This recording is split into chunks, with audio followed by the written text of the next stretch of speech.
Hello students, welcome to online classes of Advanced Senior Secondary School मुनाल।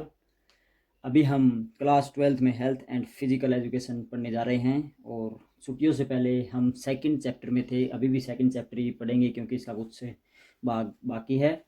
तो आज का जो हमारा टॉपिक है प्रयोग तथा अनुप्रयोग का सिद्धांत, यूज एंड अनयूज का जो प्रिंसिपल है शरीर पर वो कैसे लागू होता है उसके बारे में हम कुछ जानेंगे और उसके कुछ उदाहरण भी देखेंगे कि जब शरीर की मांसपेशियां अधिक कार्य करती हैं तो वो अंग अधिक शक्तिशाली व कार्य करने में सक्षम हो जाते हैं, और जो शरीर के भाग या शरीर के अंग कार्य नहीं करते या कम करते हैं तो उनकी शक्ति कम हो जाती है या वो कार्य करने में सक्षम नहीं रहते। तो प्रयोग और अनुप्रयोग का सिद्धांत यही कहता है कि हमारे शरीर के जो ऑर्गन्स हैं, अंग हैं और जो मांसपेशियां हैं, हड्डियां हैं, वो सभी अगर हम उनका प्रयोग कंटिन्यू करते रहते हैं तो वो सही तरीके से कार्य करते रहेंगे। अगर हम उनका प्रयोग करना बंद कर देंगे या कम कर देंगे या फिर कह सकते हैं धीमा कर देंगे तो वो शरीर के अंग कार्य करने में सक्षम नहीं होंगे, अर्थात वो धीरे धीरे अपनी शक्ति को खो देंगे। तो प्रयोग और अनुप्रयोग का सिद्धांत यही है कि हमारा शरीर मांसपेशियों टिश्यूओं से बना होता है और अगर वह सही तरीके से कार्य करता रहता है तो वह चलता रहता है।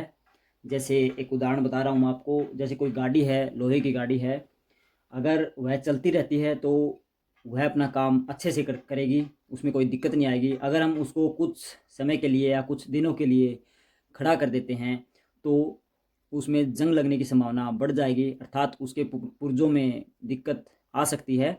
जैसे आपने देखा भी होगा, आपके घरों में मोटरसाइकिल है या और भी कोई मशीनरी है, वो काम अगर हम लेते हैं उससे तो वो अच्छे से कार्य करती रहती हैं। अगर हम उससे काम नहीं लेते या कोई मोटरसाइकिल है, काफ़ी दिनों बाद हम उसको स्टार्ट करने की कोशिश करते हैं तो वो शुरू शुरू में स्टार्ट भी नहीं होता, तो काफ़ी देर बाद वो स्टार्ट होता है। तो वह भी एक प्रयोग और अनुप्रयोग का सिद्धांत उस पर लागू होता है। प्रकृति की हर वस्तु पर यह सिद्धांत लागू होता है, तो हमारे शरीर पर भी यह सेम ही लागू होता है। तो इसके कुछ हम उदाहरण, आप इसका अर्थ समझ गए होंगे, इसके हम कुछ उदाहरण भी करेंगे, वो मैं लिख रहा हूँ जो आप नोट कर सकते हैं। तो उदाहरण लिख देते हैं सीधा ही।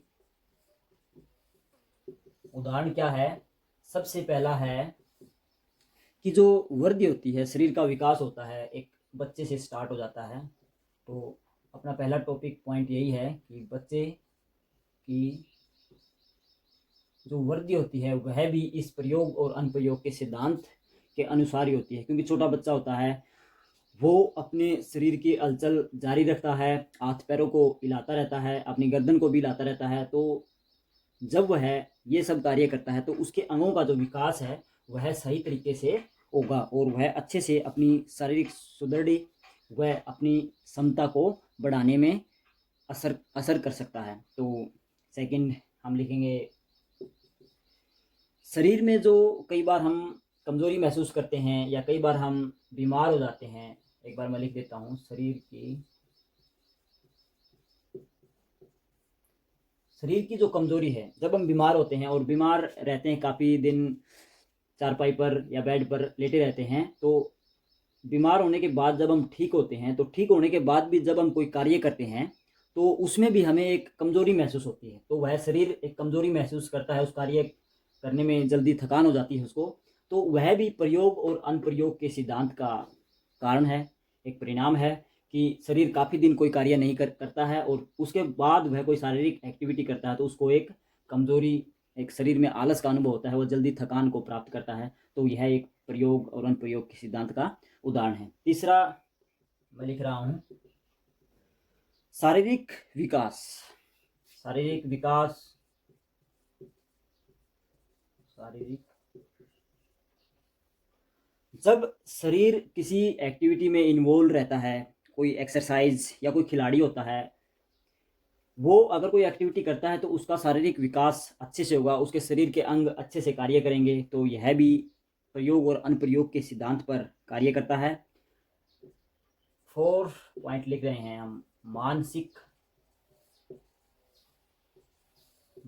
विकास। जैसे शरीर का विकास प्रयोग और अनुप्रयोग के सिद्धांत पर ही होता है, मानसिक विकास भी वैसे ही है। कि इसका एक उदाहरण है कि आप कोई पर्सन याद करते हैं, अगर वो आपको उस समय पर्सन याद हो जाता है और वो आपको लंबे समय तक याद भी रहता है, मगर उस पर्सन को हम 2 महीने बाद, 4 महीने बाद, 5 महीने बाद अगर हम उसको दोबारा से याद नहीं करेंगे तो वो पर्सन हम भूल जाएंगे। तो यह भी प्रयोग और अनुप्रयोग का सिद्धांत है जो मानसिक विकास पर भी लागू होता है, जो हमारी यादाश्त हम कह सकते हैं, यादाश्त पर भी ये लागू होता है, क्योंकि एक समय के बाद हम भूल जाते हैं। उसको याद रखने के लिए हमें समय समय पर उसको देखना पड़ेगा, उसको सुनना पड़ेगा या उसको याद करना पड़ेगा। तो यह भी प्रयोग और अनुप्रयोग का सिद्धांत हमारे मानसिक विकास पर लागू होता है। नंबर 5 पर लिखते हैं एथलीट की मांसपेशियां। खिलाड़ी की जो मांसपेशियां हैं वो भी इस सिद्धांत पर ही कार्य करती हैं। सॉरी, एथलीट की मांसपेशियां,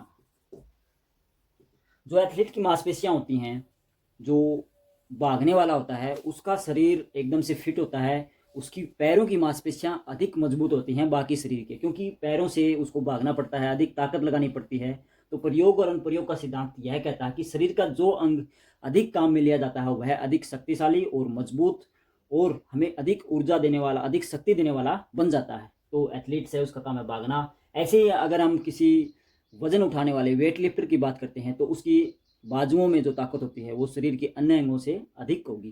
तो उस पर भी प्रयोग और अनुप्रयोग के सिद्धांत का प्रभाव पड़ता है। 6 नंबर पर हम लिख रहे हैं और लास्ट है ये उदाहरण है, लोहार होता है जो लोहे का काम करता है, लोहार का हाथ। तो उसको लोहे से काम करना पड़ता है, लोहे को कूटना पड़ता है आग में तपाने के बाद। तो उसका जो काम है वह भारी वजन उठाकर किसी वस्तु पर मारने का होता है, उसको कूटने का या कोई चपटा करने का। तो लोहार ऐसा ही कार्य करता है, मगर जो उसका काम होता है वह हाथों से ज़्यादा होता है। तो उसकी हाथों की मांसपेशियां हैं वह अन्य शरीर के मुकाबले अधिक होगी। तो ऐसे ही और भी उदाहरण हैं। हम कह सकते हैं कि अगर हम अपने दाएं हाथ से कोई वजन उठाकर रोज अपनी दिनचर्या का कार्य घर पर करते हैं तो हमारा दायां हाथ अधिक मजबूत होगा, उस वजन को उठाने में सक्षम होगा अपने बाएं हाथ के मुकाबले। तो ये हमारे कुछ उदाहरण हैं प्रयोग और अनुप्रयोग के सिद्धांत के। आशा करता हूँ आपको समझ में आ गए होंगे। इतने मुश्किल नहीं है, नॉर्मल सी बातें हैं जो हम रोज प्रयोग करते हैं। तो आप प्रयोग और अनुप्रयोग से परिचित हो गए। जो फिजिकल एजुकेशन में है इसका काफ़ी रोल होता है, क्योंकि इससे हम अंदाज़ा लगा सकते हैं कि खिलाड़ी को कहाँ शक्ति, मांसपेशियों को कहाँ शक्ति मिलती है, और उस मांसपेशियों के जो समूह है उस पर हम कार्य कर सकते हैं। उसको अधिक ऊर्जा देने के लिए हम उनमें कोई एक्सरसाइज या उसकी डाइट को भी हम मैनेज कर सकते हैं, उसका प्रबंध कर सकते हैं। तो प्रयोग और अनुप्रयोग का सिद्धांत बहुत ही मायने रखता है फिजिकल एजुकेशन में। तो बच्चों, आज के लिए हम इतना ही करेंगे। तो इसको अच्छे से नोट करें, अच्छे से समझें। Thank you.